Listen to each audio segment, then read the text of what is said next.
From One Full Belly. Today I'm going to make an apple and date rye sourdough. And so what you need is your leaven. So I mixed 20 grams of rye starter with 40 grams of rye flour and 40 grams of water, and I actually left that overnight. So you can see it's nice, stringy and bubbly. So I'm going to add that to the bowl. And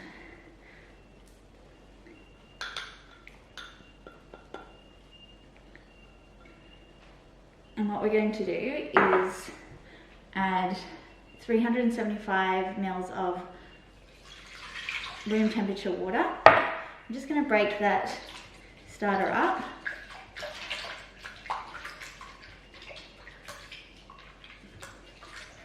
So it disperses well with our flour.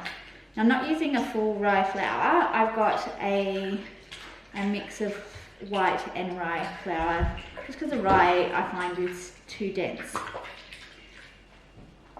So I've got a mix of 500 grams of flour. So I've got 200 grams of white baker's flour and 300 grams of rye flour. So we just go ahead and add that to our mix.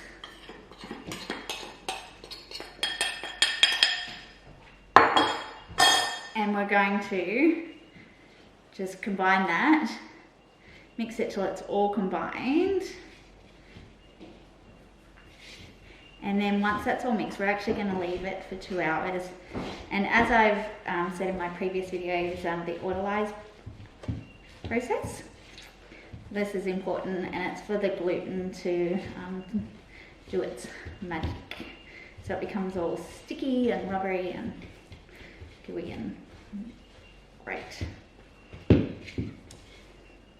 I really need new spatulas. I've broken all mine, so I've got like this mini spatula. I keep putting it on my shopping list and never seem to grab it. So make sure there's no dry bits at all. And we've got all that.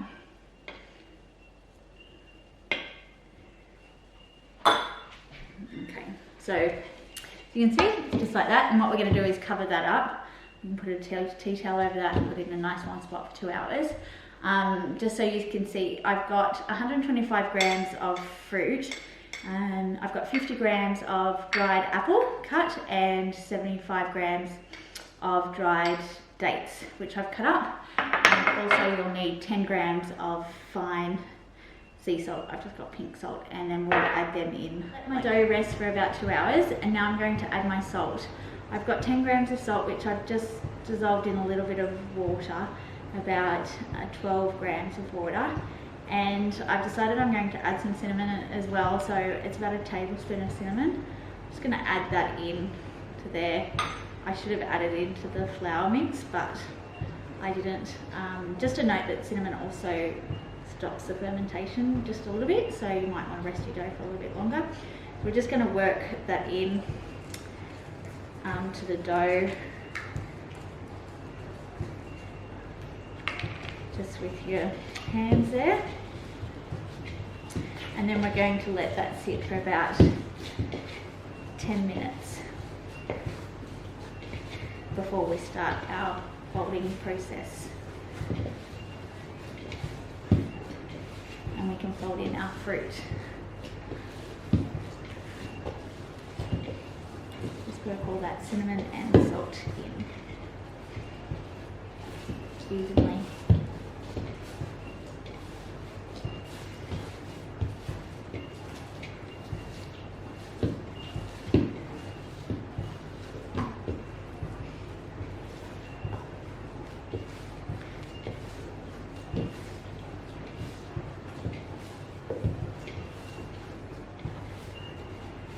You can use any fruit. If you're using raisins or something, you let them soak in a little bit of liquid. You could add the cinnamon in there as well.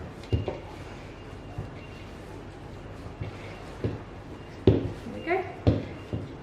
So that's all working. So we're going to let that rest for 10 minutes before we start the folding process, for about 10 minutes. And now we're going to do the folding process. So I'll just show you. So we lift it up and we push it into the center. We lift and fold. We do it twist about 4 times. Now we'll get stretchier as we do it. So we do it 4 times in total with a rest period between 30 minutes between each time. And then the last time we'll fold in the fruit. Now we've done our stretch and fold, so we're going to fold in our actual fruit. So it's actually quite sticky, this dough, because of the rye. So I'm just going to stretch it out. You could probably actually do with a couple more stretch and fold. We're going to sprinkle some apple and some dates and fold it over. Sprinkle some more apple, some more date.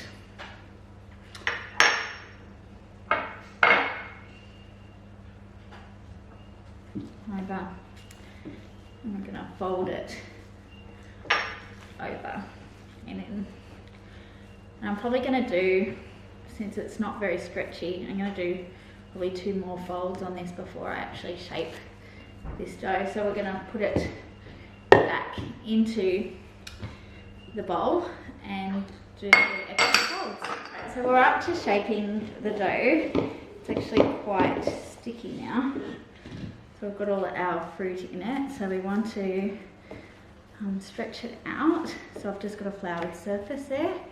So stretch it out into a rectangle. And we're going to fold it over onto itself. Just press it in like a seam, fold it over onto itself again, and then over, and then we're going to fold it like so. So it's not as stretchy as like that as white baker's flour, and we're going to fold it up on itself. I'm not sure how it's going to turn out. I suppose that's the rye, or maybe it's the fruit. Not sure. Just dust it with flour. And then just shape it into a round or a loaf, whatever. So I've just got a colander to put it in, and I put some flour in on the tea towel, clean tea towel. And then I'm going to put my loaf in there, and I'm going to let it prove for about an hour and a half, and then I'm going to put it in the fridge overnight, and then we're going to bake it in the morning.